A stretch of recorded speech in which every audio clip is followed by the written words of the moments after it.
Hey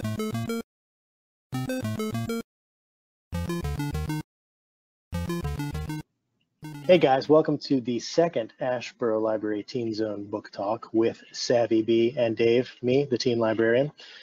Today we're going to be talking about The Missing Season by Gillian French and talking a little bit more about summer reading and some other fun stuff. So without any further time wasted, let's get started. Hey Savvy. Hi. So tell me about the book. All right, so this is the book that we're talking about today, The Missing Season by Gillian French. So this one was really interesting for me. I picked it up immediately because if you're anything like me, I'm a huge fan of cryptids. And this book to me sounded like if you're a fan of Mothman, you would find your home in the woods outside of the town of Pender, which is where this book takes place. And you might even find a friend in the Mumbler, which is the monster that is terrorizing this town. Nice. So in this book, we follow Clara, who is the new girl. Of course, it's always got to be a new girl. And she's really trying to fit in at her new school. There's these two girls that she's hanging out with, Bree and Sage, and she's really trying to get on their level, trying to be friends with them, really just trying to fit in. There's a guy that's really cute, but he's mysterious and dark and distant. She's trying to figure him out, and she really thinks that that's the worst of her problems. That is until one of her new friends goes missing mysteriously. And the secret comes out that there's this monster that terrorizes this town. They call it the Mumbler. And every October, around Halloween, of course, one kid goes missing. Of course, it's always got to be Halloween, but that's why I love it. So a kid goes missing mysteriously, and everyone blames it on the Mumbler. It's the town superstition. Everyone's terrified of the Mumbler. So that's really what this book focuses on.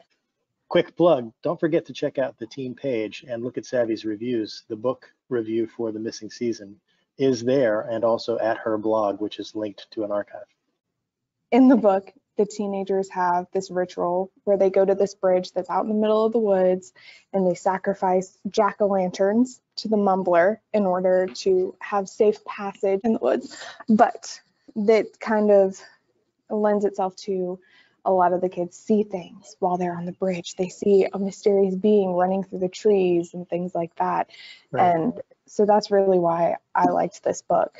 I read it really quickly in a weekend, but I was also really thankful that I read it during quarantine because I had an excuse to stay inside and I didn't have to go to the woods behind my house very often. It does have a twist that you really won't see coming. This is the first book that I read of Gillian French's. I have a couple other ones of hers at home that I'm hoping to take a look at soon.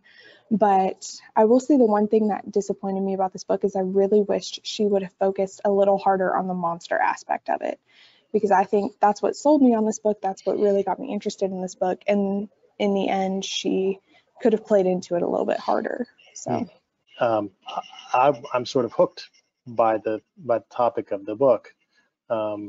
However, you mentioned that you were a little bit disappointed without spoilering it.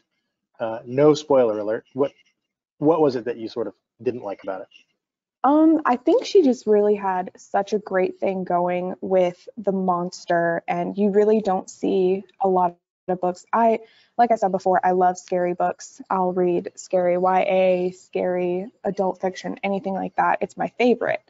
And you just don't find a lot of books who can really pull off the monster fantasy aspect of horror. And right. I really thought that that's where this book was going. And in the end, she was doing so great. And then in the end, I just think she could have done better. So you were disappointed with this particular book? Yeah, it was really great, but then it really just kind of took a nosedive, and I finished it, and it kind of felt like two books put together, two different books that just didn't end up working. So yeah, I mean, and I've talked about this before, that you start a book and you like it, you're really liking it, and you get to the end and you think, well, why did I read this? And that's kind of okay. That happens a lot. There's a lot of books out there, and a lot of them are really, really good, and you don't know till you've finished them. Sometimes you get 2 or 3 chapters in, and you say, why am I reading this? And it's totally okay to put that book back on the shelf. But I admire you for finishing it in a weekend, especially. It's fine to read a book that you don't like. But Savvy, so how many Boba Fett's did we give this book?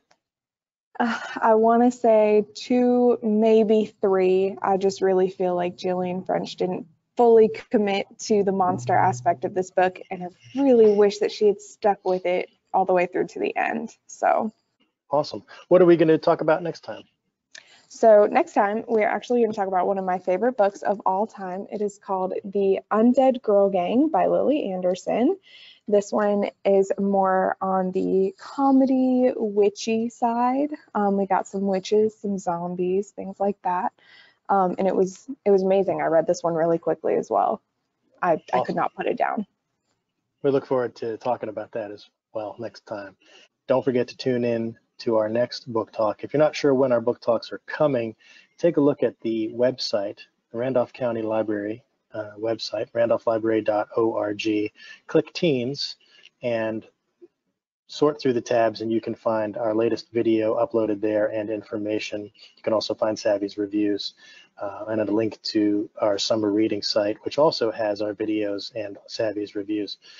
It is summer reading, so if you haven't registered yet, please do, and please begin logging the minutes that you've read. If you decide to read The Missing Season, or if you want to get a head start on A Dead Girl Gang for our next video, please do. You can call us and put those items on hold. We are doing curbside pickup right now.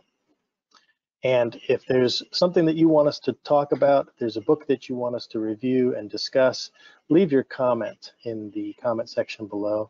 Also, find the links for summer reading and our website in the description. Remember to like and subscribe. Click the bell if you want notifications to when our next videos are going to be premiering. And as always, please remember to obey the 3 W's, wait 6 feet, wear a mask if you have to go out in public, and wash your hands very often. Savvy, thank you so much for taking the time to read this book and giving us your opinion. And I hope that you are looking forward to the next video as much as I am. Yes, absolutely.